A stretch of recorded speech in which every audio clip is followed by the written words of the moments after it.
Hidden in the hills high above Medellin, two brothers are going to extremes trying to make the best coffee in the world, and we're gonna try it. We're headed to the 48 most amazing coffee countries on the planet, and now we're getting an insider's tour of Medellin.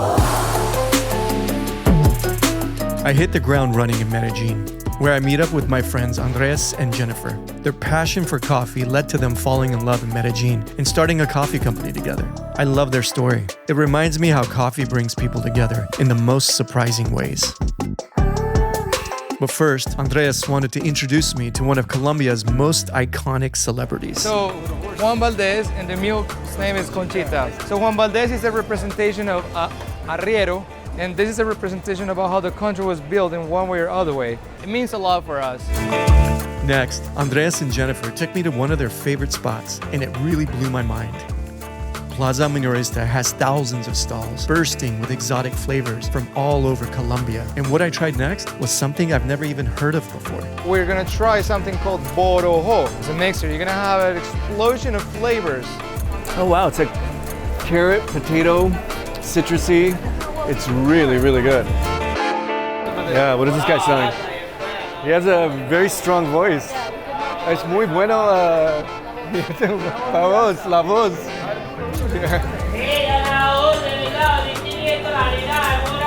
Woo! How much is a filet mignon over here? We did a comparison where we did a tomahawk steak barbecue in Connecticut. Yes. It was like $76. Yes. And here it was like $4.50. $4.50? $4.50? Correct. Let's find these tomahawks. I'm gonna take a bunch home.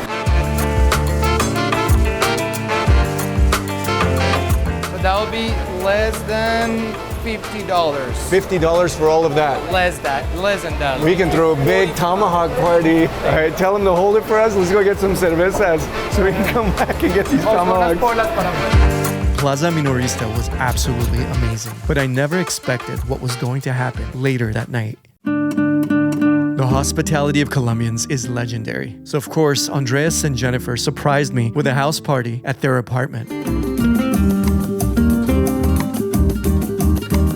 After dinner, the furniture was swept aside because no get-together can end without a salsa dance party. It was an unforgettable night, but what I saw the next day changed everything I thought I knew about coffee. We set out early for La Sierra, and the journey was nothing like what I expected. Medellin has an amazing gondola that floats you up into La Sierra. It's a barrio that suffered incredibly during the Escobar era, caught between the crossfire of guerrillas, paramilitary groups, and the drug cartels. The conflict is over, and the residents of La Sierra now live peacefully in an area that's thriving. ¿Qué parte? ¿El mango? ¿Aquí? No, en una plaza de mercado. So he got that from La Minorista. He was in the coffee business? ¿Usted ha trabajado con cafecito? Claro, yo lo he cogido. He's a picker. ¿Cuántos kilos por día? Yo tenía días de 150 a 200 kilos. 150 to 200 kilos of hand-picked ripe cherries. 400 pesos per picked kilo. 400 pesos? 400 pesos, which is the equivalent to like 10 cents. I've heard so much about these two brothers who are rebelling against tradition and trying something radical, but I couldn't believe what they are actually doing. I meet these two brothers, Christian and Jonathan, and frankly, I'm surprised to see just how young they are. First, they take us on a tour through the coffee fields. It's hard to imagine that not too long ago, this area was drowning in violence. As we emerge from the dense foliage of the coffee fields, we step onto a rickety platform with a tin roof. It doesn't look like much, but this is where these brothers are pushing the boundaries of coffee fermentation. En estos momentos lo que tenemos acá es puro beriberi. Esta es la fermentación más extendida que nosotros tenemos. Es una fermentación de 300 horas. So he's doing 30-hour fermentation. 300 hours. 300 hours. Yes. 12 and a half days. 12 and a half days. That's a long time. And I think another thing that's key here is the temperature in the air and how it's not too hot, and especially when you're under the shade, it's cool, and especially at night, it keeps it cool. I smell like plums and, fruits. they're pushing the risk level as far as they can take it because they're almost gonna ruin it, but they're saving it right before there, basically. They're taking big risks. They must have taken a lot of losses to figure it out. How to ferment 300 hours, which is very uncommon. They're getting these intense red fruit notes, incredible depth. I'm really looking forward to tasting their coffee.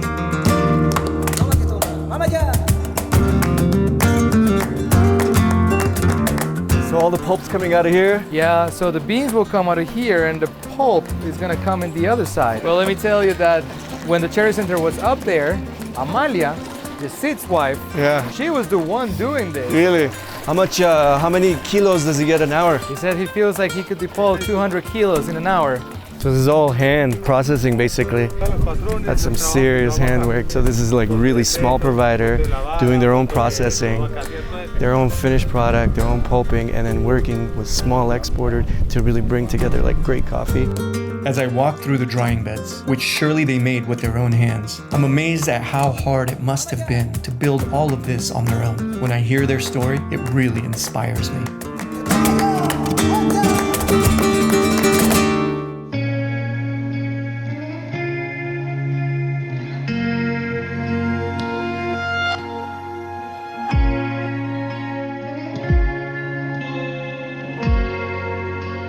Pues entonces eso fue muy particular. Yo conocí el café en el año 2011 y de ahí para acá pues arrancó una carrera de aprendizaje bastante interesante. Yo empecé a estudiar como todo el tema de barismo completo, todo lo que tenía que ver. Yo llevaba, no sé, un mes estudiando y yo ya sentía que había encontrado mi lugar en el mundo, ¿cierto? Ya mis sueños habían cambiado completamente. Yo quería dedicarme al café. Let's see his tattoo. All or none. Esto es una planta de café y esto es un elemento de la tostadora que uno usa todo el tiempo para ir revisando cómo va el tueste durante el proceso. Christian is a person with a lot of passion, a lot of commitment, and he wants to go for all the opportunities that he can get because he didn't have the chance. After spending the night thinking about these two brothers, young upstarts trying to build a company from scratch in an industry that's incredibly tough to succeed in, I couldn't help but think about myself when I was trying to start my own business. I really want to find a way to help them. But first, I can't wait to see what their coffee tastes like. And now for my favorite moment, what we in the coffee industry call a cupping session. When you grind those beans and you pour the steaming water over the coffee grounds, take in the rich aromas. You break the crust for the first time. You take it in with all your senses.